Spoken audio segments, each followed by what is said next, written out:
ఇప్పుడు షర్మిలమ్మ గారు రాజకీయ పరంగా చూసుకుంటే వాళ్లకు అన్నకు వ్యతిరేకంగా దిగడము, రోడ్డు మీద ధర్నాలు చేయడము. తెలంగాణ నుంటే మాలాంటి వాళ్ళు మేము అప్పుడే బాజాప్తా దబాయిస్తుంటే బిడ్డ ఏదో ముఖ్యమంత్రిని అడ్డం పెట్టుకొని మీరు మీ ఆయన వెంబడి ఉన్నటువంటి కుటుంబం తెలంగాణ ఏర్పడ్డ తర్వాత 7 సంవత్సరాల తర్వాత తెలంగాణలో రాజశేఖర రెడ్డి గారి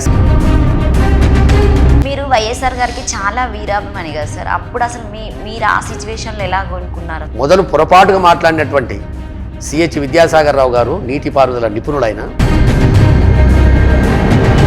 నేను ఆ రోజు ఏమో అనుకున్నా, గుండె ధైర్యం అనుకున్నా, ఇటువంటి నాయకులు పుట్టాలి. అందరికీ నమస్తే, నేను మీ యాంకర్ లావణ్య. సో వైఎస్ఆర్ గురించి తెలియని వాళ్ళు ఎవరూ లేరు, ఎందుకంటే ఆయనకి చాలా వీరాభిమాని చెప్పొచ్చు, వాళ్ళ సుపరిచితుడు. సో ఎప్పుడు వాళ్ళకి వైఎస్ఆర్ గారు ఉన్నప్పుడు తనతో పాటు ఉన్నటువంటి వ్యక్తి ఈరోజు కొండ రాఘవరెడ్డి గారు మాతో పాటు ఉన్నారు. ఒకసారి సార్ మాటల్లోనే అడిగి తెలుసుకుందాం. సార్ నమస్తే. సార్ నమస్తే అమ్మా, ఎలా ఉన్నారు సార్? మీరు బాగున్నారమ్మా? బాగున్నాను సార్. మీరు వైఎస్ఆర్ గారికి చాలా వీరాభిమాని కదా సార్, అప్పుడు అసలు మీరు ఆ సిచ్యువేషన్లో ఎలా కొనుక్కున్నారు? అసలు ఇప్పటికి కోలుకోలేదమ్మా, ఎక్కడో ఉన్నాడు, కొడుకు రూపంలో కనబడుతుండు, వర్షం రూపంలో కనబడతాడు, ఆరోగ్యశ్రీ రూపంలో కనబడతాడు, ప్రాజెక్టుల రూపంలో కనబడతాడు, 108 పోతుంటే మా రాజశేఖరను గుర్తొస్తాడు. చూపించండి ఎవరిను. 14 సంవత్సరాల 13 నెలలు ముఖ్యమంత్రినైనా అని చెప్పిన డంబాచారం చెప్పుకుంటూ కావచ్చు, 15 సంవత్సరాలు ప్రతిపక్ష నాయకుడిని చెప్పుకుంటున్నటువంటి వ్యక్తులు కావచ్చు, 45 సంవత్సరాల రాజకీయ చరిత్ర ఉంది అని చెప్పుకునేటటువంటి మనుషులకు కావచ్చు, చూపెట్టమనండి. టక్కున గుర్తు రావాలి. 2 రూపాయల కిలో బియ్యం అంటే నందమూరి తారక రామారావు గారు గుర్తొస్తారు. ప్రతి ఊరికి బస్సు అని అనుకుంటే డాక్టర్ మరి చెన్నారెడ్డి గారు గుర్తొస్తారు. ఇంటింటికి వెలుగని చెప్పి 78 ప్రతి ఇంటికి ఒక బల్బు ఇచ్చిండు ఫ్రీగా, కరెంటు బల్బు, చెన్నారెడ్డి గారు గుర్తొస్తారు. అట్లా కాకిలా కలకాలం మనం ఉంటామనుకుంటే తప్పు, హంసలాగా ఉంటే చాలు. అట్లా నేను ఇన్నేళ్ళు చేసినా అన్నేళ్ళు చేసినా అని మాట్లాడేటోళ్ళు మత్సు తునుకకు. నేను ఇది చేసిన, ఈ ప్రాజెక్టు కట్టిన. డాక్టర్ వైఎస్ రాజశేఖర రెడ్డి గారు 2004 నుంచి 2009 సమైక్య ఆంధ్రప్రదేశ్లో 86 ప్రాజెక్టులు శంకుస్థాపన చేసినటువంటి మాట. 36 ప్రాజెక్టులు తెలంగాణలో, అది చేవెళ్ల ప్రాణహిత కావచ్చు, పాలమూరు రంగారెడ్డి కావచ్చు, కల్వకుర్తి కావచ్చు, నెట్టెంపాడు కావచ్చు, డిండి కావచ్చు, కోయిల్ సాగర్ కావచ్చు, నీళ్లు బయటికి తీసుకొచ్చింది.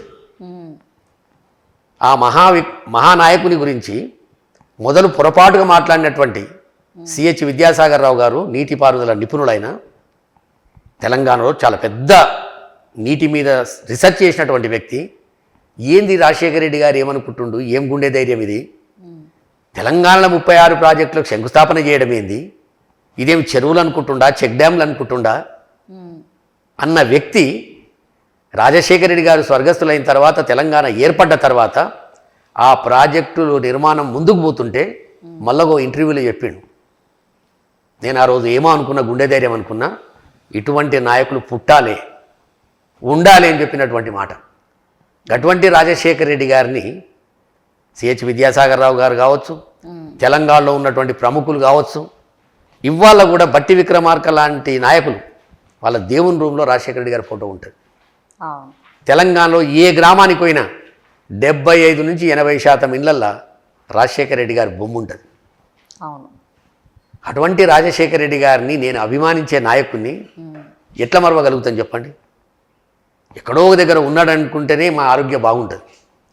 ఎన్నో బతుకున్నాడు, 108 రూపంగానో, ప్రాజెక్టుల రూపంగానో, పిల్లలకి ఇచ్చేటటువంటి ఫీజు రియంబర్స్మెంట్ రూపంగానో, మా అన్న ప్రజల గుండెలనుండు ఆరోగ్యశ్రీ రూపంగానో.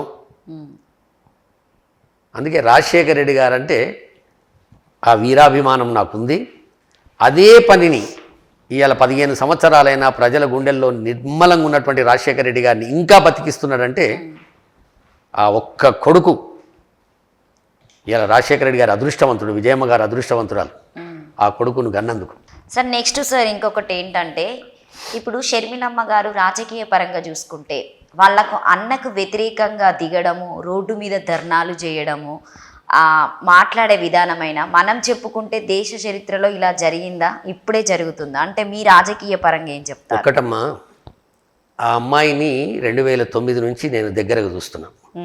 రాజశేఖర రెడ్డి గారు దివంగతులైన తర్వాత. ఓకే. అంతకుముందు కూడా 1-2 సార్లు మా ఇంటికి గృహప్రవేశానికి రమ్మన్నా కానీ ఆ రోజు ఏదో వీలుగాక జగన్మోహన్ రెడ్డి గారు వచ్చిండ్రు, రామచంద్రరావు గారు వచ్చిండ్రు, రాజశేఖరన్ వచ్చిండు, కానీ షర్మిలమ్మ విజయమ్మ గారు రాలేకపోయారు. ఓకే. అప్పటి నుంచి చూస్తున్నాను నేను. ఆ అమ్మాయి ఒక రకంగా సరే బిడ్డ, తండ్రికి చాలా ఇష్టమైన బిడ్డ, అన్న నో డౌట్, పాప పాప పాప అని చాలా ఆప్యాయతంగా ఉండేది ఆయనతోటి. నాకు తెలిసి ఇంటర్మీడియట్లో కూడా మీద కూర్చోబెట్టుకొని తినబెట్టినటువంటి వ్యక్తి రాజశేఖర రెడ్డి గారు. కానీ ఆయన కంట కూడా తడిపెట్టించింది ఆమె పెళ్లి విషయంలో. ఆయన కంట కూడా తడిపెట్టించింది. నాకు అప్పుడు కూడా అనిపించింది, సరే అమ్మాయి చిన్నతనం, తెలుసో తెలియక పొరపాటు చేసిందని అనుకున్నప్పుడు. తర్వాత ఏ విషయంలో కూడా ఒక పాజిటివ్ థింకింగ్ లేనట్టుంది నాకు అనిపించేది. ఏదున్నా నెగటివ్ థింకింగు, ఓర్వలేనితనము, ఏదో ఆశయం లేని ఆశ. ఎవరికైనా ఆశ ఉంటే దానికి ఆశయం కూడా ఉండాలి. ఇంకా పలానా జాగుకోవాలని ఆశ నాకు ఉంటే ఆ ఆశయం కరెక్టా కాదని చూసుకొని ముందుకు పోతాం మనం. అట్లా ఈ అమ్మాయిని ఇప్పుడు స్టడీ చేస్తుంటే, నేను 3 సంవత్సరాలు పార్టీ పెట్టినప్పుడు ఒక 1 ఇయర్ మాత్రమే అమ్మాయి ఎంబడి ఉన్నా. ఇక జగన్మోహన్ రెడ్డి గారికి, రాజశేఖర రెడ్డి గారికి వ్యతిరేకంగా ఉన్నటువంటి ఛానళ్ళలో పోయి కూర్చోవడము, వాళ్ళు మాట్లాడేటప్పటికి జవాబు చెప్పడము, అంతా ఈ అమ్మాయి అటిట్యూడు ప్రవర్తన చూస్తే రాజశేఖర్ అన్న పేరు ఎక్కడనో మొత్తం మీద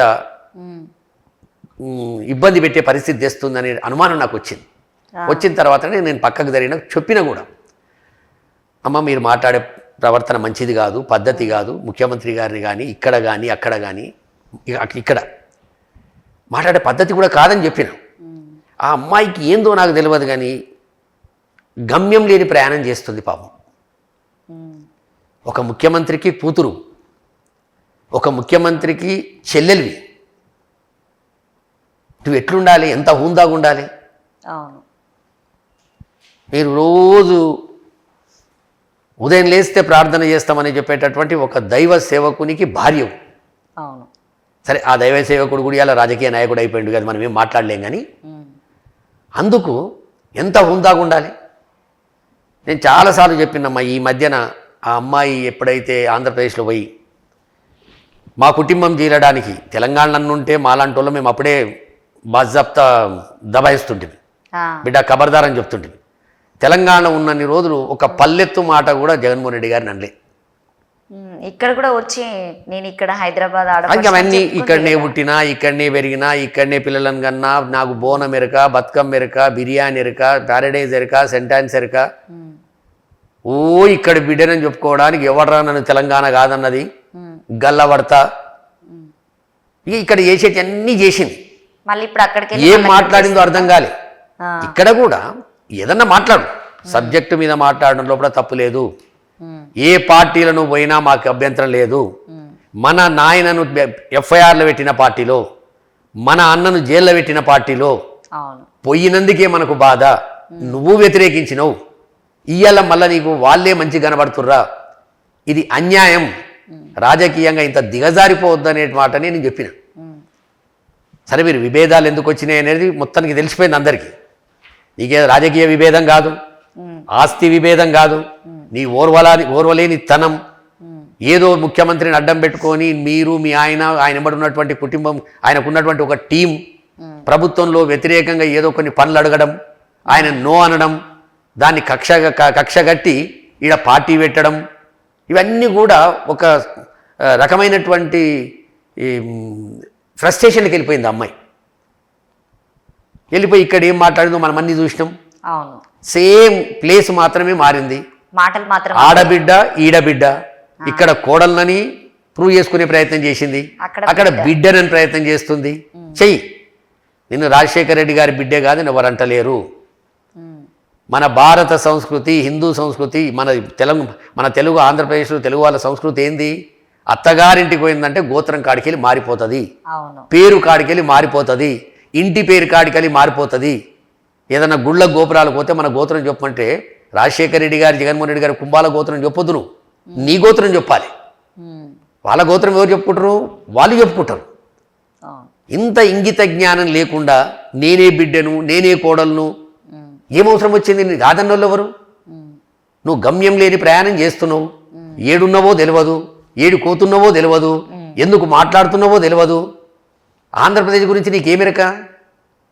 తెలంగాణ ఏర్పడ్డ తర్వాత 7 సంవత్సరాల తర్వాత తెలంగాణలో రాజశేఖర రెడ్డి గారి సంక్షేమ పాలన లేదని ఆమెకు అర్థమైందట. ఈడొచ్చి వైఎస్ఆర్ తెలంగాణ పార్టీ అని పెడితివి. అవును. ఆ తెలంగాణ పార్టీలో మా రాజశేఖర్ అన్న బొమ్మ పెడితివి. ఉమ్, ఎఫ్ఐఆర్లో పెట్టినటువంటి కాంగ్రెస్ కాళ్ళకాడికి తీసుకుపోయి పడేస్తివి. పోనీ అక్కడ పడేసినావు, వాళ్ళని క్షమించితివి. అవును. అక్కడ నీకు ఆంధ్రప్రదేశ్ కాంగ్రెస్ కమిటీ ఇచ్చిర్రు. చచ్చిపోయిన పార్టీలకు నువ్వు పోయినవన్నప్పుడే నువ్వు ఎక్కడనో లావాదేవీలు అయినాయి అనుకుంటారు ఎవరైనా. అవును. నీకేదో ఆర్థికంగా చంద్రబాబు నాయుడు, డీకే శివకుమారో లేకపోతే కాంగ్రెస్ పార్టీ ఎవరో నీకు, చంద్రబాబు నాయుడు ఎటువంటి మనిషి, ఎక్కడ ఇటువంటి కార్యక్రమాలు అవుతున్నాయి, ఏ కొంప కొల్లేరు కావాలి, ఎవరింట్లో మనం చిచ్చు పెట్టాలి, ఎవరి ఇల్లు నువ్వు విడగొట్టాలి అని చూసేటటువంటి దౌర్భాగ్యుడు మన భారతదేశంలో పుట్టిండు ఆయన. ఉమ్, అటువంటి చంద్రబాబు నాయుడు భూతద్దం పెట్టి చూస్తే శర్మమ్మ కనబడ్డది. అవును. పెళ్లి పత్రిక ఇయనిక పోతే 2 గంటలు ఏం మాట్లాడిరో భగవంతునికి ఎరక. ఎవరన్నా పత్రిక ఇయనిక పోతే అడావుడు ఉంటుంది, ఇంకో ఇంటికి పోవాలి, ఇంకో ఇంటికి పోవాలి, ఇచ్చి రావాలని.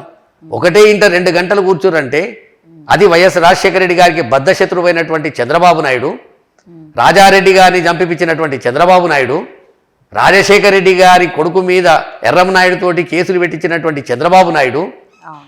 సోనియా గాంధీ తోటి కలిసి చంద్రబాబు నాయుడు, సోనియా గాంధీ కలిసి రాజశేఖర రెడ్డి గారిని చంపిపించినటువంటి చంద్రబాబు నాయుడు ఉమ్, ఆ ఇంట్లో పోయి నువ్వు సుటరికం చేస్తా అంటే ఆంధ్రప్రదేశ్ ప్రజలేమి భ్రమలలో ఉండరు కదా. అవును. చూస్తూనే వాళ్ళు కండు తెరవాలే. ఉమ్, చంద్రబాబు నాయుడు పవన్ కళ్యాణ్ అనేటటువంటి ఒక వ్యక్తితోటి, ఢిల్లీలో బీజేపీ తోటి ఒక రకంగా, ఎట్టి పరిస్థితి లోపట తండ్రితోటి కొట్లాడినా 2 సార్లు ఓడిపోయినా నాకు బాధ లేదు. ఉమ్, కానీ కొడుకు చేతిలో నేను చిత్తున ఓడిపోయి 23 సీట్లకు దిగజారిపోయి చివరకు రాజ్యసభలో 11 సీట్లుంటే 11 సీట్లు కూడా 0 అయిపోయి ఇలా రాజ్యసభలో నాకు స్థానం లేకుండా చేసినటువంటి జగన్మోహన్ రెడ్డి గారిని ఓడించడానికి ఇక్కడ పవన్ కళ్యాణ్ ఓ సంకల కూర్చోబెట్టుకుంటావు, బీజేపీని ఓ సంకల కూర్చోబెట్టుకుంటావు. ఇవాళ ఈ అమ్మాయి బలి పశువు. చచ్చిపోయిన కాంగ్రెస్ను ఏమున్నదని లేపుతుందమ్మా? ఒక ఎంపీటీసీ ఉండా, ఓ సర్పంచ్ ఉండా, పాతకాలపు ఒక 5-6 మంది మిగిలిరాడ. రోజుకు 4 గోళీలు 8 గోళీలు వేసుకుంటే తప్ప వాళ్ళు 4 అడుగులు వేయలేరు. గట్టిగా ఓ దోశ మంచి ఆయిల్ వేసి పెడితే 3 రోజులు లేవలేరు. నువ్వు గటువంటి కాంగ్రెస్ పార్టీని, గటువంటి నాయకులను పట్టుకొని ఎందుకు పోయినట్టాడికి? నీకు ఏ లావాదేవీలు లేకుంటే అది మేము ప్రశ్నిస్తున్నాం.